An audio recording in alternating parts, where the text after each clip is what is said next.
ndugu mawakala, makamanda wetu, majemedari wetu, ndugu wanachama wenzangu, mabibi na mabwana, asalamu alaykum. Habari ya jioni jamani. Makunduchi raha kweli. Nitakuja kutulaza makunduchi le.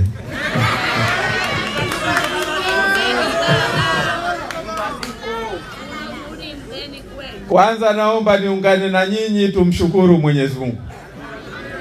Alhamdulillah, tumepita tuliyopita, yakiwemo haya tuliyoelezwa hapa, kwa sababu haya yalihitaji kifua. Kweli. Yalihitaji kifua kweli. Lakini Mwenyezi Mungu akatupa kifua, na kutokana na dua zetu tulivyotawakali kwa Mwenyezi Mungu akatupitisha salama, pamoja na maudhi kuliko ya Firauni yaliyopita. Tumshukuru Mwenyezi Mungu kweli. Ndio maana Nabii Musa alipoambiwa aende akapambane na Firauni, pamoja na kupewa nyenzo zote na Mwenyezi Mungu, lakini bado akamwambia ushanipa yote haya, lakini nakuomba na manne ya ziada. Na katika hayo manne, ya kwanza akasema Rabbi shrah li sadri wa yassir li amri. Alitaka hayo kwanza, alitaguliza hayo mawili, akafata tena na mawili mengine, kwamba Mwenyezi Mungu la mwanzo alimuomba nini? Kifua, kwamba amsilihishie, si kifua cha kwenda kubeba chuma jimu, cha kwenda kupambana na maudhi ya kifirauni na mazito yake. Kwa hivyo na sisi katika dua zetu Mwenyezi Mungu hili alitupa, kwenda kuyabeba ya kifirauni kuliko ya kifirauni.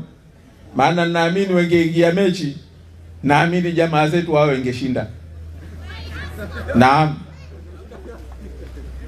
Mimi huwa nawaambia watu kwamba Mwenyezi Mungu moja katika neema zake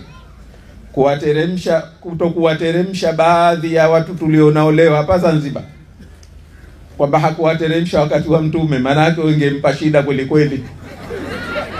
Alimpenda mtume wake kweli. Maana matata yao kuliko hao makureishi waliokuepo zama zile. Kwa hivyo tumshukuru Mwenyezi Mungu. Tunaweza kuyaona madogo kwa sababu tumeshapita, lakini yalikuwa makubwa kweli. La pili, ndugu zangu, naomba nichukue fursa hii kwa dhati kabisa, mimi niwashukuru viongozi wetu wote, wakiongozwa na mwenyekiti wetu wa timu ya ushindi Ismail Jusa, makamu mwenyekiti wetu, ambaye alituongozea jahazi hili.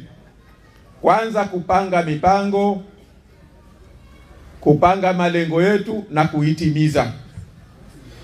Wao waliona yupo Jusa tu, hawakujua kwamba kuna wataalamu kweli wanaojua uchaguzi ni kitu gani. Lakini mbali ya kusimamia mipango yetu, tuwapongeze, tuwashukuru sana, kwa sababu uchaguzi unahitaji ni wa gharama, si ndio? Bendera tulizonazo ni gharama, sare tulizonazo ni gharama, na mambo mengine mengi yote yalikuwa ni gharama kubwa. Tulifanya mikutano ya hadhara 36, yote ni gharama. Kwa wenzetu mkutano mmoja milioni 400, si milioni mia ngapi mkutano mmoja. Kwa hiyo tushukuru sana kwamba yote hayo sisi hatuna ruzuku, hatuna wafadhili. Wao wenzetu walikuwa na mapesa ya kumwaga. Maana kutoka bara tu waliletewa bilioni 7, bali walizokwapua wakachukua wakakusanya hapa Zanzibar. Paka tunaambiwa wenyewe wanalalamika, paka siku ya mwisho ya uchaguzi bado michango inakuja. Zikaja bilioni 1, milioni 250, kuna bwana mmoja yeye kazitia mfukoni kama change. Haya wanalalamika wenyewe. Sisi alhamdulillah pamoja na shilingi yetu 1.5 tukawagaragaza kweli kweli. Tukaambia uchaguzi hasa wa Zanzibar ni dhamira ya watu waliokuwa nayo. Kwa hivyo mimi naomba tuwashukuru sana, tuwapongeze kweli kweli. Tuwapongeze, tuwashukuru viongozi wetu wa mkoa, wa majimbo, tuwapongeze kweli kweli wagombea wetu kwa kazi kubwa sana walioifanya. Wao walikuwa wagombea plus. Maana ilibidi ukomando wafanye wao, walibidi ujasusi wafanye wao, ilibidi kupambana wapambane wao. Lakini kuna wenzetu naomba tusiwasahau. Hawa ndio waliokuwa tuliwaeka mstari wa mbele, tuliwakabidhi jambo letu, nao ni mawakala wetu. Mimi naomba tuwapongeze tena, mmewapongeza kidogo sana. Tunajua sote kwamba kazi ya uwakala, ukiwa wakala wa ACT Wazalendo, tumeshafikishwa pahala kwamba ni kazi ya kuuza roho. Au si kweli? Tokea unaingia unajua hapa na kwenda vitani. Ndio tulipofikishwa. Sasa wenzetu waliojitoa wakajitolea, wakasimama wakaenda kwenye vita hivi, hawa ni watu lazima tuwaheshimu kweli kweli. Hawa tuwapongeze kweli kweli, na sisi tunajua kwamba wanahitaji, wana haki ya zawadi maalum ya kuwatambua. Na mimi niseme kwamba inshallah itafika siku tutapata uwezo na tutakuja kuwapa zawadi wanayostahili. Inshallah. Na moja ya zawadi yao kubwa inshallah tutakapokuwa na serikali. Tumeshapata pa kuanzia kwamba tuna watu kweli wanaoaminika, wanaojiaminisha. Tukiwa na kazi ya watu wanaohitajika, wenye kuaminika, wanaojiaminisha, ni wao mawakala.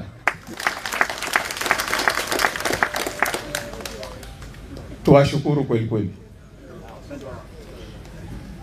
Ndugu zangu, tuwashukuru pia walimu wetu, mashehe wetu.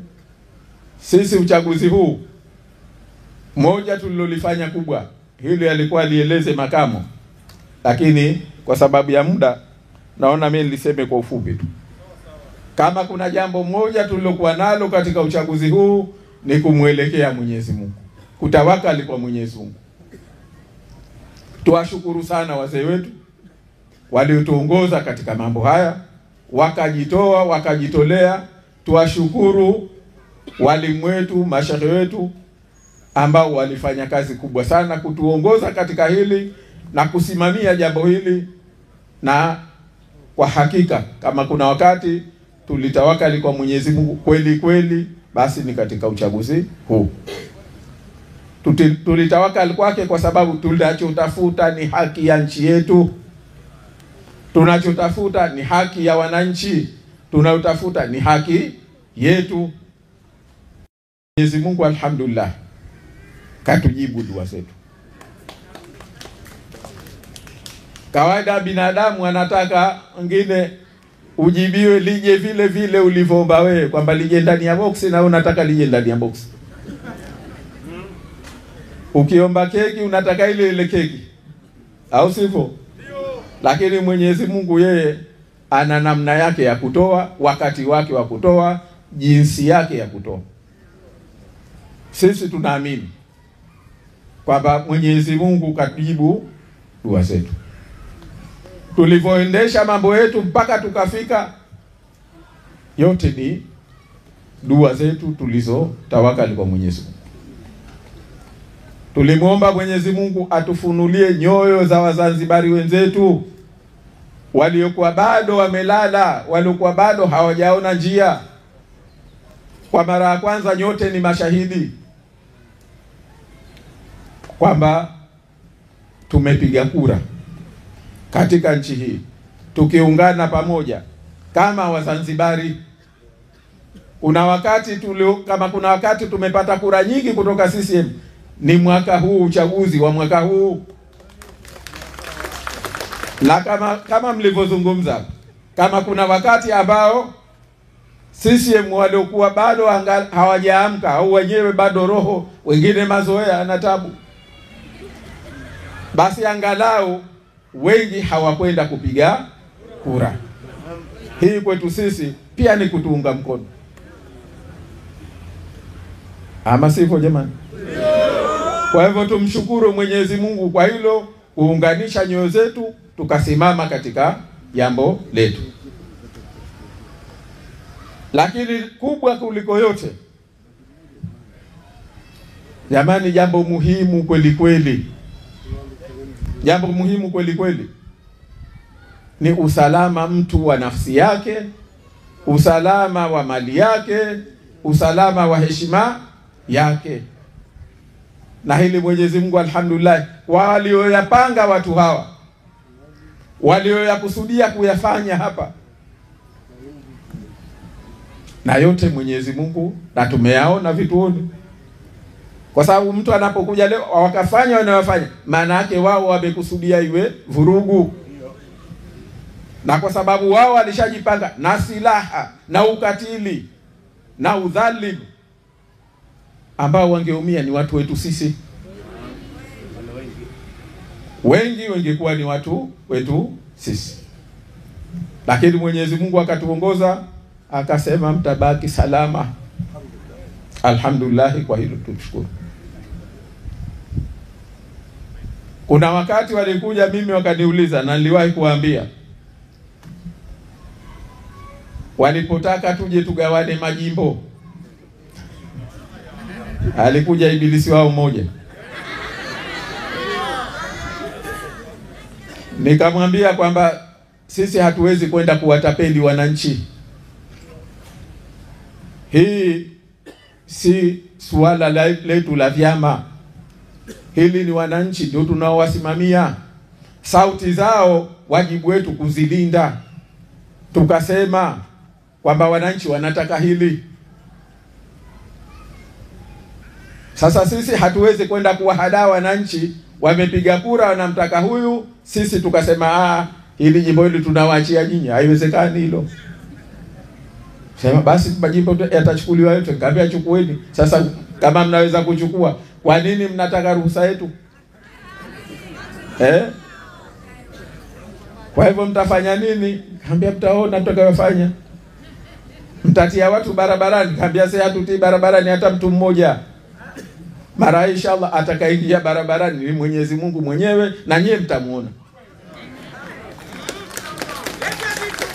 Tulichokusudia sisi kwamba rehema za Mwenyezi Mungu ndio zitakazo simama. Ilipofika siku, bahati mbaya, wao wakaenda wakamsubiri Mungu darajani, wakafikiria atateremka darajani.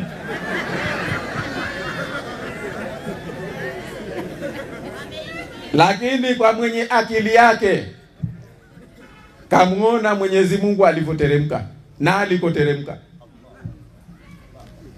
Sijui kama mmenifahamu. Na maafa yale yaliyotokea ndio walipanga yatokee hapa kwetu. Tumefahamiana? Walitegemea, walitarajia. Mwenyezi Mungu hakwenda kutokea matawini, kenda kutokea shinani. Kenda kutokea kwenye shina, na hawakumuona wao. Dunia imemuona, au sio? Na wao wamemuona. Tunasema mambo kwa udhati kwa sababu sisi tulitawakal kwa Mwenyezi Mungu. Tunalotafuta kwa dhati ni haki ya nchi yetu, haki ya watu wetu. Kwa hivyo tunamshukuru Mwenyezi Mungu kwa hilo.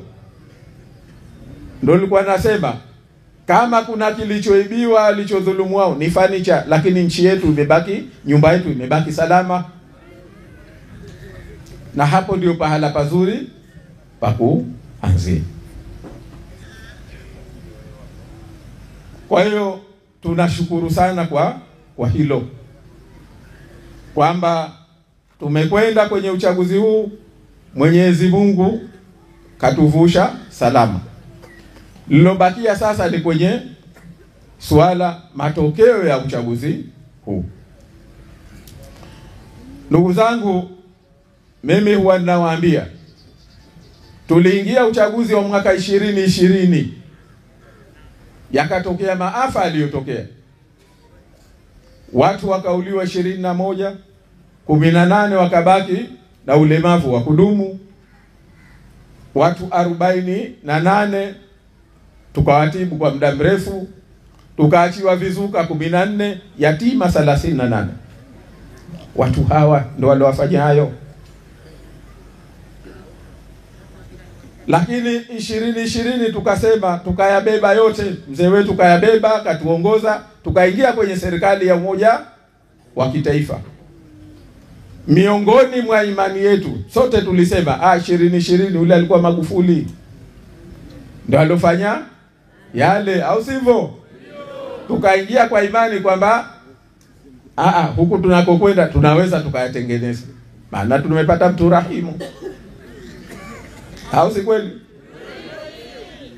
Lakini Mwenyezi Mungu alichotaka alichokionyesha mara hii, kwa sababu ukiangalia basi hata akili ya kuiba huna. Wewe mwizi, alafu unaiba kwa kibri, kwa jeuri. Dunia nzima inaonekana, dunia nzima inakuona. Manake nini? Kuna jambo Mwenyezi Mungu alitaka kuwafedhehesha. Alitaka kutuambia yale ya 2020 hayakuwa ya Magufuli, yalikuwa ya huyu Mafunguo.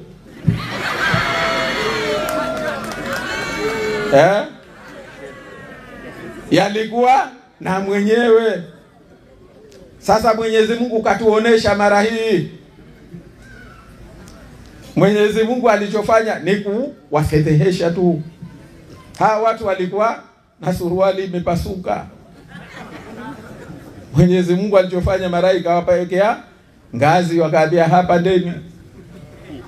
Wakapanda. Tamani una suruali imepasuka, alafu enda kuchezea ngazi, inabidi watoto tuwaeke ndani, au sivyo? Mambo yote yamemwagika, yanaonekana, mambo yote ndio kilichotokea. Sasa wewe ulishapanga matokeo, na sisi tuliwaambia. Mimi tarehe 27 niliwaita waandishi wa habari, tukawaeleza yote waliokuwa wamepanga. Majimbo na utaka kuchukua hao vikosi walioandikisha wakawaeka kwa wasimamizi wa uchaguzi. Nasema alichosema mheshimiwa Ziada kwamba hawa watu waliokuwa wamewekwa ni askari, na kweli tuliwaandikia barua kwamba je, mmeajiri watu wa vikosi ndio wao wasimamizi wa uchaguzi ili muwape amri za kwenda kuharibu uchaguzi. Sasa kama wewe umeweka watu wote hao, kama matokeo tayari unayo mkononi, jimbo gani nitawapa nini, jimbo gani nitaandika bado, na ushahidi ulikuwepo. Baada sisi kupeleka mawakala, walikuwa wakitafutwa mawakala wetu wenyewe, wana fomu eti wende warubuni wakajaza. Sasa kama yote hayo unayo, ilikuwa kuna haja gani kuhangaika kuleta watu kwa magari? Kuja vita mpaka wasimamizi wa vituo wakapiga kura. Mwenyezi Mungu ni ngazi aliwawekea tu, mambo yawe hadharani. Ndio kilichotokea. Wenyewe wanajiona mabingwa, lakini wamebaki kule kwetu tunasema rabakitana, hawana hata kitu. Rabakitana. Hawana chochote, kila kitu kiko wazi. Na walivyokuwa Mwenyezi Mungu hakuwajalia nadhari. Muungwana ukivuka nguo unafanyaje? Wao wamebaki wamesimama tena wakapanda juu ya ngazi.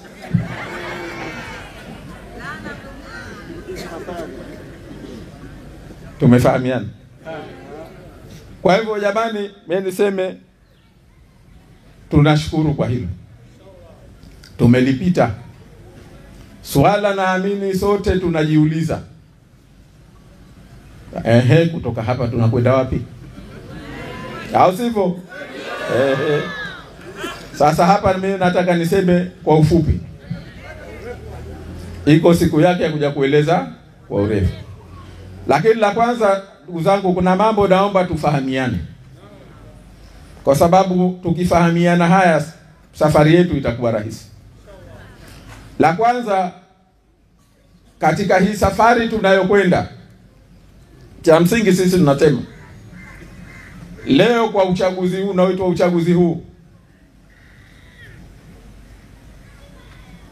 uchaguzi huu,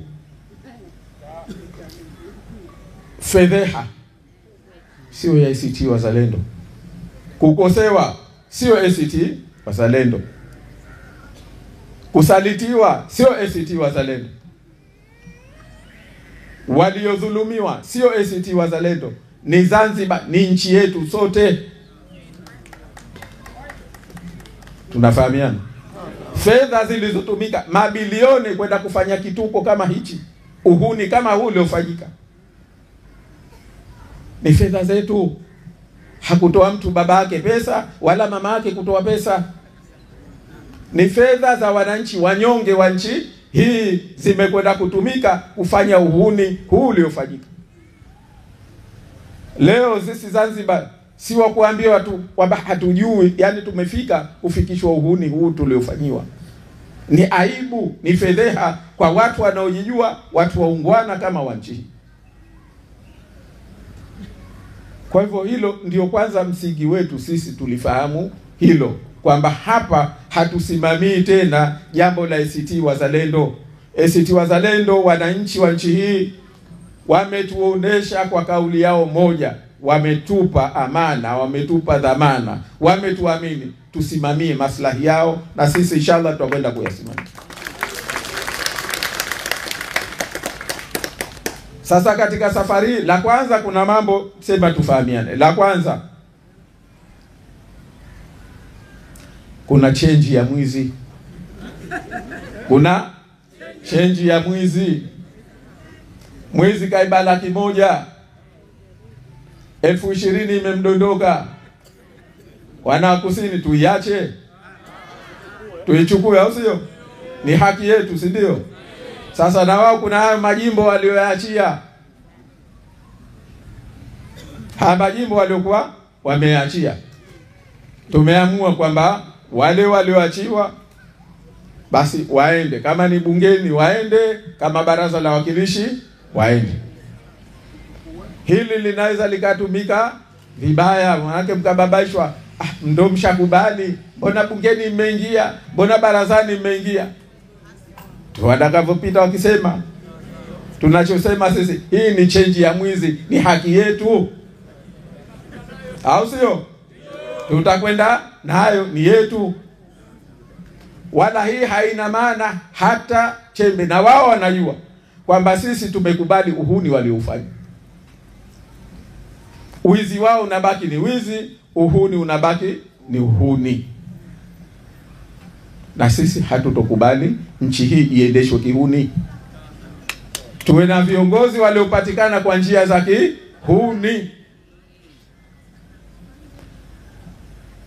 La pili, katika safari hii kuna milango mingi. Mlango mmoja ni wa sharia. Kausema hapa Mheshimiwa Sabahi kwamba tuliwaita tukawaambia juu ya kuutumia mlango wa kisharia. Mwaka 2018 walipoleta huu ni wa wizi wa mapema, mlango mwingine waliotaka waufunge usije ukatumika ni watu kupeleka kesi mahakamani. Wakapunguza muda wa kupeleka kesi mahakamani, kwamba eti tokea siku utakapotangazwa basi ndani ya siku 7 uwe uchapeleka kesi mahakamani. Haiwezekani, kitu kilichokuwa takriban hakiwezekani. Bara wao ni siku 30. Hapa wamefanya uhuni wakaeka siku 7. Sasa hizi siku 7 wao walipanga kwamba sisi uhuni watakaofanya huu labda tumegepigwa na mughma, tungechanganyikiwa mpaka tukija tukizinduka siku ya 7 muda ushapita. Lakini sisi jamani, tulikuwa na mchoro wetu juu ya meza, likitokea hili tufanye nini na nani atakayehusika kulisimamia. Kwa hivyo kwenye hili, ndugu zangu, niwaambie tumeutumia mlango huo kwa kesi za uwakilishi kwa Unguja majimbo 17, Pemba majimbo 8 tumefungua kabla ya wakati unaotakiwa na sheria. Ikiwemo jimbo la Makunduchi.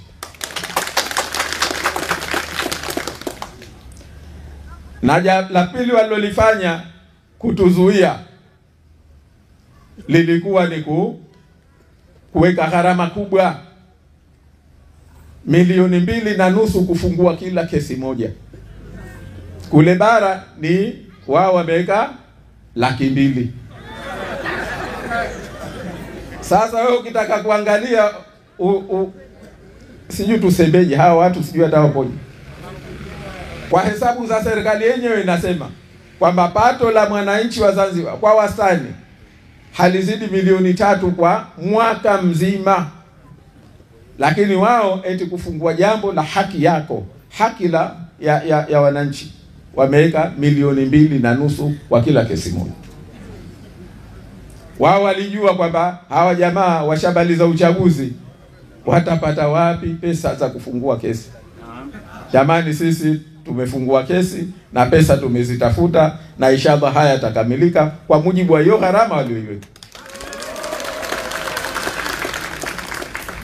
Na tunakamilisha kesi za ubunge majimbo 17 kwa Unguja, majimbo 14 kwa Pemba. Hayo yote tutakamilisha, na haya yatakwenda kuwaumbua kweli kweli.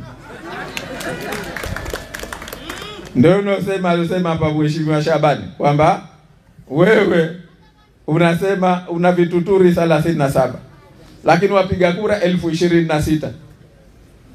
Wapi na wapi? Hata haigi akili.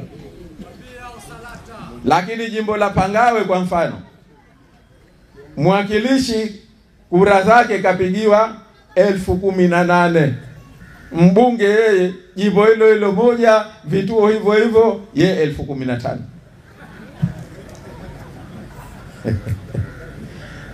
Hata kuiba.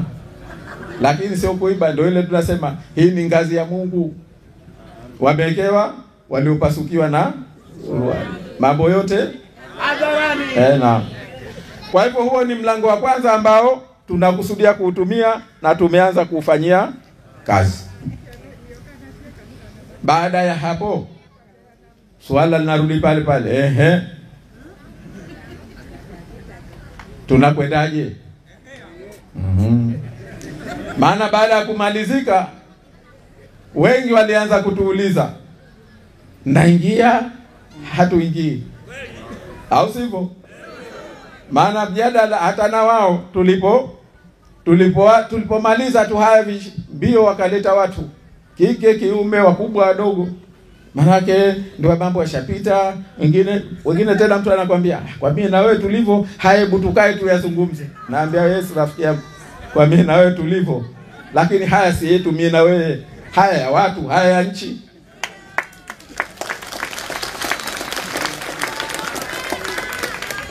Tumefahamiana? Ndio umekuwa mjadala. Wenzetu wengine wanatuuliza, jamani msije mkaingia. Sasa tunauliza wapi jamani? Wengine mpaka nje wanatuambia, jamani msiache kuingia, manake watu hawa na wao hawa ndio walivyotegemea kwamba tukimaliza wakisha kufanya uhuni wao tutakuwa mjadala sasa kuingia au kuto kuingia. Sisi tunasema tukisema ujinga sasa basi maana yake moja ni hiyo. Tuliingia 2020 pamoja na maafa yote hayo. Miaka 5 tumekaa kule king'ora, nenda rudi wewe. Miaka 5 ndio tunachokwenda kutafuta king'ora. Sisi tunatafuta, tumeingia kwa heshima, tumeingia kwa kujitoa, kwa kujitolea, kwa muhanga, kwa ajili ya nchi yetu tuitengeneze palipoharibika. Miaka 5 hakuna hata moja watu hawa walioweza kulitekeleza. Leo tunarudi tena. Ndio leo mjadala huo. Sisi hatujaenda kutafuta vyeo. Wazee wetu walioasisi harakati hizi walikuwa na vyeo vikubwa, wakaviacha wakaasisi harakati hizi. Au sivyo? Ndio msingi tunaokwenda nao. Sisi tunajua tunayotafuta ya nchi. Sasa sisi tunachosema ndugu zangu, kwamba wametokea wazee wetu waliokuwa na hikima, wamesema hebu tutafute dawa. Na sisi msingi wetu mnajua, tunasema sisi hatukatai wito, tunaweza kukataa tunaloitiwa. Sisi hatujawahi kukataa kuzungumza, kwa sababu tunaamini mazungumzo, kama pana nia ya dhati, kama mtu ni mkweli, ni njia ambayo mnaweza mkatatua tatizo lenu hata likiwa kubwa namna gani. Lakini swala ni kwamba tunakwenda kuulizana kuingia na kutokuingia. Ndugu zangu, sisi hatuendei hilo. Tumefahamiana? Tunachosema sisi imani yetu, na naomba hili kila mmoja wetu awe nalo kichwani mwake, litatusaidia, litatuweka pamoja. Safari yetu itakuwa nyepesi, safari yetu itakuwa ya pamoja.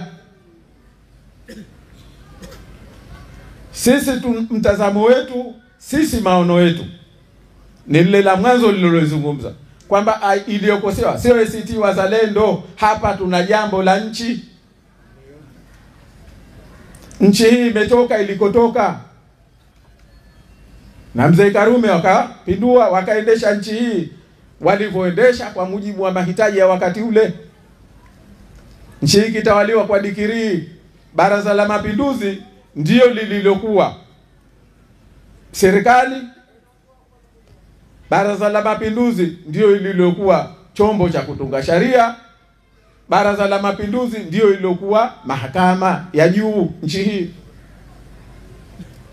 Mzee Jumbe akafika wakati 79 akasema jamani, hebu sasa tuwarudishie baadhi ya mambo, wananchi waendeshe nchi yao.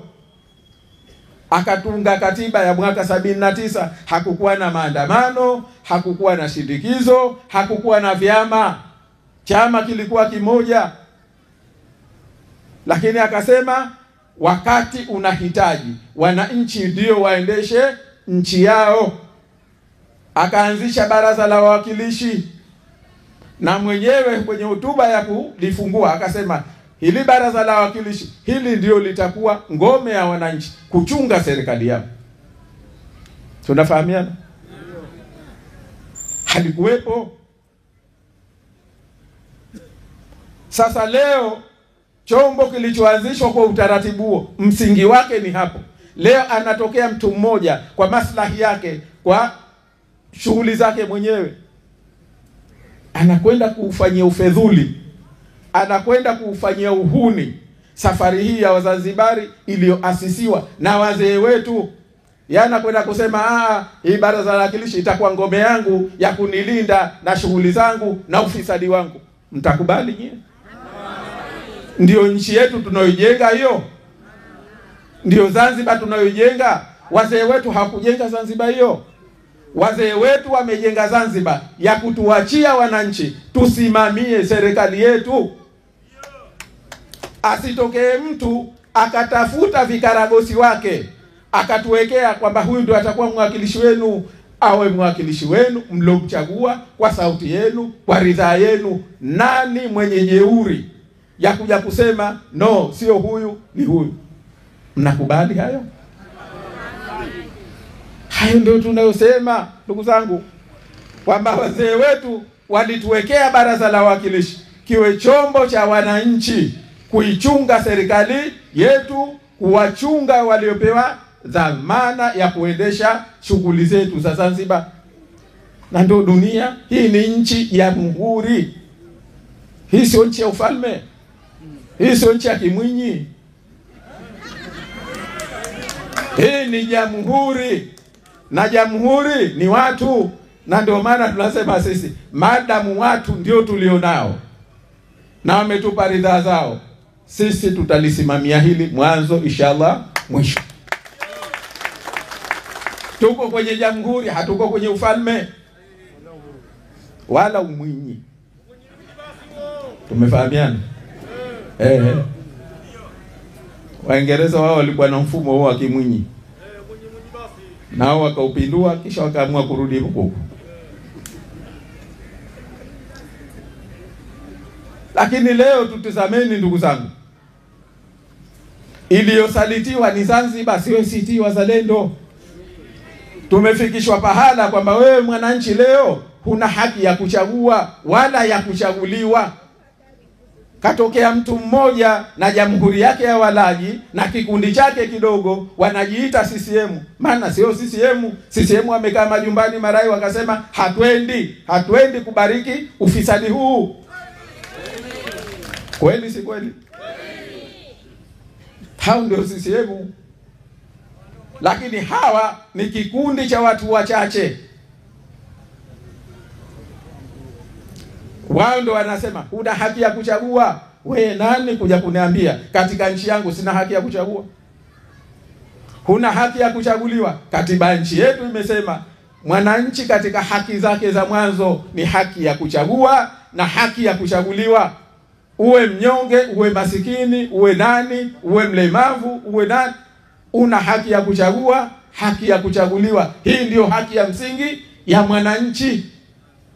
Leo unapotokea kikundi cha watu wakatuambia no, huna haki ya kuchagua. Watu wamekuchagua, lakini sisi tunasema tutafanya ghilba zetu, tutafanya uhuni. Hili si tuseme sisi wewe kuchaguliwa, tujichague sisi. Ujinga gani huu? Mtakubali tuishi kwenye uhuni huo? Tunalolitazama, iliyokosewa ni Zanzibar, iliyosalitiwa ni Zanzibar. Hawa watu walikula kiapo wakamshuhudisha Mwenyezi Mungu kwamba tutalinda katiba ya nchi hii mpaka tunaingia kwenye uchaguzi. Aliyekuwa waziri ni waziri, aliyekuwa rais ni rais, aliyekuwa makamu wa pili bado ni makamu wa pili. Ana kiapo kwamba atalinda katiba ya nchi hii. Katiba ya nchi hii ni mwananchi kwa haki ya kuchagua na kuchaguliwa. Leo unakwenda kufanya uhuni, haki hii unaiondoa, haki hii unaivuruga. Jamani, mnataka twende tukajadili kuingia au kutokuingia? Leo ndugu zangu, tumefika pahala watoto wetu ni dhamana yetu. Ni wajibu wetu, wazee, viongozi, si ndio wajibu wetu? Watoto wetu tuwanyooshe wawe raia wema. Mtizameni Mwenyezi Mungu yeye alivyotoa daraja, akasema wale watu tu wanaomuomba kwamba awatunuku watoto wema na ahali wema ili waje wapate kuwa viongozi wa watu wema. Mwenyezi Mungu hapa daraja. Akasema kwenye surati Al-Furqan, si ndio? Katika watu waliowapa daraja Ibadur Rahman ni nani? Miongoni mwao ni wale wanaosema walladhina yaquluna rabbana hablana min azwajina wa dhurriyyatina qurrata ayuni waj'alna lilmuttaqina imama. Katika watu Mwenyezi Mungu aliowapa daraja anasema ni wale wanaomuomba dua hiyo, na tunaiomba siku nyingi, mara nyingi, si kweli? Sasa wewe nani wakuja leo unawachukua watoto wadogo chuchuni unakwenda kuwafanya wezi? Unawafundisha wizi? Na sisi wazee tunyamaze kimya? Watu wa nchi hii tunyamaze kimya? Tuna watu waliowachukua watoto wetu wadogo wanakwenda kuwafundisha wizi ndani ya nchi hii. Na unamkuta mtu eti kwa sababu na yeye anaitwa CCM. Hata hayajui aliyopo maskini. Watu wanafanya hivyo, wende wakapate pesa. Ndio watu unaosema kwamba watu wanakula pesa, wengine wanagombaniana raba bendi na wanaona wamepata.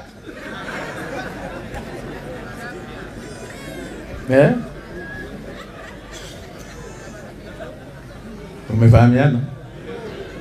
Tunasema hilo hatukulikubali, uhuni wa namna hiyo, sio Zanzibar hii. Leo tumefika pahala askari leo kalazimishwa naye akawe mwizi. Hamkuwaona askari walioiba kura? Waliosimamia wizi, hakuwaona? Wao badala ya kupambana na uhalifu huu, kudanganya, kupiga kura mara mbili ni kosa la jinai. Vilivyofanywa kwenye vituo vya kura, kuleta watu wakapiga kura, si wakazi wa sehemu ile, hilo ni kosa la jinai. Ni kufanya kitendo hadharani kinachoweza kuleta uvujifu wa amani. Leo tuna askari kafumba macho kwa mwizi, mkali kwa aliyesema huyu mwizi. Nchi hii kama ya kijuha imekuwa kama nchi ya, maana nchi uliokuwa huna askari wa kulinda uhalifu wa namna hiyo, askari ambaye yeye anaweza akawa sababu ya kuleta uvujifu wa amani, huyo askari gani? Leo tumefika pahala ndugu zangu, mtoto wa kike wa nchi hii anafundishwa wizi, kawa mwizi. Tutapata wake wapi? Tutapata mama wapi? Mama hawa ndio wanakuja kuwa mama, hawa ndio wanakuja kuwa watoto, walezi wa watoto, walezi wa familia, walezi wa nchi, walezi wa taifa. Leo wanafundishwa wizi. Ndugu zangu, tuyakubali hayo? Leo tumefika pahala mwakilishi leo anapatikana kwa njia ya wizi, anakwenda kuingia kwenye baraza eti anaichunga serikali. Ataichunga wapi? Huyu ndo anakwenda kuchaguliwa kwa waziri. Sasa waziri mwizi, utakwenda kumsimamia mwizi gani? Waziri mwizi, mwakilishi mwizi, halafu huyu ndo anakwenda kuwekwa waziri eti wa sheria na utawala bora. Eti ndugu zangu, kapata kiti kwa wizi, leo eti ndio waziri wa sheria na utawala bora. Kapata kura kiti kwa wizi, anaambiwa ndio waziri wa elimu. Enda kumfundisha nini? Wizi. Eti jamani, hili nchi yetu inapelekwa kizani. Tunachosema sisi, hiyo sio Zanzibar yetu, hiyo sio safari yetu. Tunaoitaka ni Zanzibar yetu yenye heshima, yenye kufata katiba yake, yenye kufata sheria yake, yenye kuweka mfumo ikaondoa ufisadi katika nchi hii, tukarudi nchi hii ikawa ya kiungwana, nchi hii ikawa ya kistaarabu. Na sisi hilo ndugu zangu ndio litakalo kwenda kutuongoza. Hilo ndio tunalokwenda kulitafuta. Hatoendi kutafuta kiti cha GNU. GNU inakuwa haina maana. GNU ilikuja itengeneze Zanzibar, sio watu wapate kichaka cha kujificha halafu wende wakafanye wizi mwingine. Mwaka huu hawakupata kuua tu kwa sababu hatukuwapa fursa ya kuua, lakini walijipanga kuua. Hatuwezi kila uchaguzi sisi tukawa tunahesabu wamekufa wangapi mara hii. Na mara hii watu wako waliokufa kwa fadhaa, waliotiwa kutokana na uhuni huu uliofanywa. Kila mtu ana kifua chake cha kubeba. Wengine ndugu zetu hawakuweza kubeba. Kuna waliokuwa na mimba zimetoka kwa sababu ya uhuni huu, uonevu huu, dhulma hii iliyofanyika. Hatuwezi kuendelea kuwa na nchi ya namna hiyo. Halafu tuje tuwahalalishe, tuseme twende, wakifika waje wafanye. No, tunahitaji kuirudisha Zanzibar isimame katika misingi. Kama wanataka kweli tujenge Zanzibar mpya kweli, ndio tunakwenda kuipambania sisi. Kama kupata ni hilo, kama kukosa ni hilo, tutarudi kwenu ndugu zangu kuambia kwamba tulilotaka ni hilo, lazima lirudi hilo. Halafu hayo mengine kama tukikubaliana hayo kwamba tunakwenda kweli kujenga Zanzibar yenye nidhamu ya watu wa staarabu, inayoendeshwa kistaarabu, kama ni uchaguzi tujenge misingi ya kuja kufanya uchaguzi wa kistaarabu. Na sisi kwenye hilo ndugu zangu, mmesikia mmeambiwa siju kuna siku 90. Siwashughulishe nyie 90, miteni, alfeni. Hebu kaeni mtulie. Hawa wanapenda kweni na amani.